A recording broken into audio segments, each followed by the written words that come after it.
Buenas tardes, hoy hablaremos sobre la farmacocinética, la dinámica de la absorción, la distribución, el metabolismo y la eliminación de fármacos. Esta presentación estará dirigida por Javier Osorio y Paula García. La farmacocinética involucra diversos procesos, que son la absorción, distribución, metabolismo o biotransformación y eliminación de los fármacos. Para que el fármaco logre ejercer su acción, debe atravesar diversas barreras, siendo la más importante la membrana plasmática, la cual deberá atravesar mediante diversos mecanismos. El desplazamiento y la disponibilidad del fármaco en el sitio de acción de interés va a estar determinado por el tamaño, la forma molecular, el grado de ionización, la solubilidad relativa en lípidos. Esto hace mención a la forma ionizada y no ionizada del fármaco y finalmente los enlaces que genera con proteínas séricas e hísticas. La membrana plasmática está formada por bicapa lipídica. Tiene la característica de ser anfipática, es decir, presenta colas hidrófogas y cabezas hidrofílicas. Además, es permeable al agua. Como podemos observar en la imagen, en ella podemos encontrar proteínas que sirven como receptores, conductos, iones o transportadores que transducen vías de señalización eléctricas y químicas, y además constituyen blancos selectivos para la acción de medicamentos. Generalmente, el desplazamiento por esta membrana se limita a los fármacos que se encuentran en su forma líquida. Existen principalmente dos tipos de transporte a través de membrana. En el transporte pasivo, el fármaco ingresa a favor de un gradiente de concentración mediante un portador, es decir, sin gasto de energía. Este tipo de transporte depende del coeficiente de reparto entre lípido y agua del fármaco, en donde a mayor valor, mayor será la concentración del fármaco en membrana y por tanto más rápida será su difusión. También depende de la superficie de membrana que tiene contacto con el fármaco y finalmente de la naturaleza del compuesto. Si es iónico, las concentraciones de equilibrio dependen del gradiente electroquímico y diferencias de pH. Por otro lado, el transporte activo es cuando hay un desplazamiento en contra del gradiente electroquímico y por lo tanto se emplea energía. Un ejemplo característico de este medio es la bomba sodio-potasio ATPasa y por lo tanto lo ideal es que la membrana tenga preferencia por electrolitos débiles. La mayoría de los fármacos son ácidos y bases débiles, por tanto se pueden encontrar en su forma ionizada o no ionizada.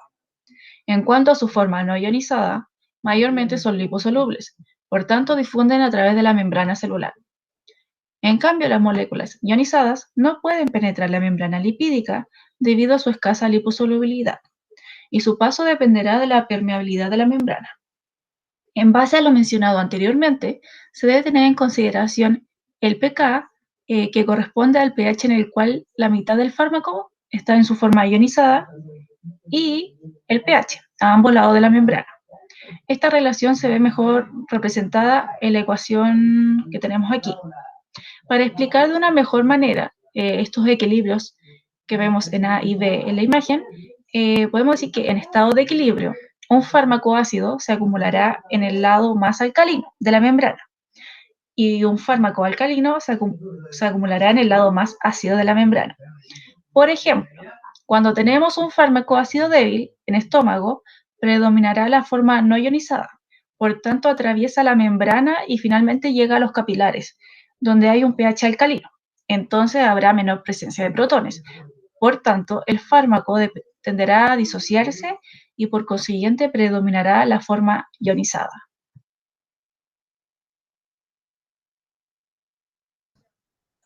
La biodisponibilidad corresponde a la fracción de fármaco administrado que alcanza la circulación sistémica. Algunos fármacos administrados por vía oral cuando llegan al hígado pueden sufrir un efecto de primer paso, en donde el fármaco se puede metabolizar, excretar por la bilis o ambas antes de alcanzar la circulación sistémica. Entonces, la absorción corresponde al desplazamiento del fármaco desde su sitio de administración hacia el compartimento central. En una cápsula tableta debe ocurrir la disolución antes de que ocurra la absorción. La absorción en el tubo digestivo va a estar determinada por el área de superficie para absorción, la corriente sanguínea en el sitio de absorción, el estado físico del fármaco, la hidrosolubilidad y la concentración del fármaco en el sitio que se absorbe. En el caso de la administración oral, el pH determinará el sitio de absorción del fármaco a lo largo del tubo digestivo. Bueno, el fármaco luego de ser absorbido se distribuye por el organismo mediante líquido intersticial e intracelular. Y su llegada a los distintos órganos dependerá de su nivel de irrigación. Por ejemplo, al encéfalo llegará primero y una mayor fracción de fármaco. En cambio, al músculo tardará un poco más en llegar. La distribución en los tejidos depende del coeficiente de reparto del fármaco entre la sangre y el tejido en particular. De igual forma, son importantes la liposolubilidad y el pH del medio. El fármaco se distribuye principalmente unido a proteínas plasmáticas, siendo la más importante la albúmina. Esta unión se dice que es saturable y no lineal, ya que depende de la concentración, pero también se ve influenciada por enfermedades, como por ejemplo el síndrome nefrótico, que disminuye la unión, por lo que aumenta la fracción libre, lo cual podría generar graves efectos adversos debido a la mayor acción del fármaco. Es importante mencionar que una fracción del fármaco se puede acumular en los tejidos y constituir una fuente de reservorio, lo cual extiende la acción del medicamento, pero también puede dar origen a efectos adversos locales. Dentro del metabolismo, las reacciones de biotransformación producen metabolitos inactivos que serán más polares cuando son excretados. De igual manera, se pueden generar metabolitos activos o tóxicos. Dentro del metabolismo existen dos tipos de reacción: las reacciones de funcionalización o fase 1, las cuales frecuentemente producen la pérdida de la actividad farmacológica, y las reacciones biosintéticas de conjugación o fase 2, en donde se produce la conjugación por ácido glucurónico, sulfato, glutatión, aminoácidos o acetatos, y posteriormente son eliminados por las heces u orina. En el caso de los profármacos, los cuales son inactivos, al ser metabolizados generarán metabolitos activos.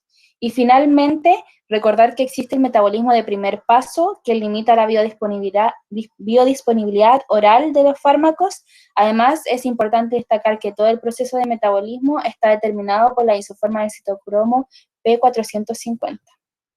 Los fármacos se eliminan del organismo ya sea por excreción o biotransformación, en donde serán eliminados los compuestos polares con mayor eficacia que los liposolubles, pues estos últimos requieren de una metabolización hasta compuestos más polares. Las principales vías de excreción son los riñones, que se genera principalmente por filtración glomerular de la fracción libre, secreción tubular activa y resorción tubular pasiva de las moléculas no ionizadas. También tenemos la vía biliar y fecal, que al igual que en los riñones, los hepatocitos secretan de manera activa los fármacos y metabolitos hacia la bilis, los que posteriormente se expulsan hacia el aparato digestivo. Se puede producir un reciclaje enteropático que puede prolongar la presencia del fármaco. Sin embargo, esto tiene sus ventajas ya que se ha empleado para la creación de nuevos medicamentos. Finalmente, tenemos otras vías de excreción que son los pulmones, leche materna, la saliva, las lágrimas, entre otros. En la imagen se hará un resumen de lo mencionado anteriormente, en donde se observa que una vez administrado el fármaco, este experimentará la liberación y absorción. Una vez absorbido y habiendo alcanzado el compartimento central, este es transportado unido a proteínas plasmáticas. Sin embargo, no hay que olvidar que es el fármaco libre el que generará una acción terapéutica deseada en el sitio de acción, el cual a su vez podrá ejercer acciones en otros sitios, pudiendo dar origen a efectos adversos. Finalmente, este fármaco enfrenta biotransformaciones, lo cual produce metabolitos, y una vez que el fármaco haya producido el efecto, será excretado y eliminado por diversas vías. Muchas gracias.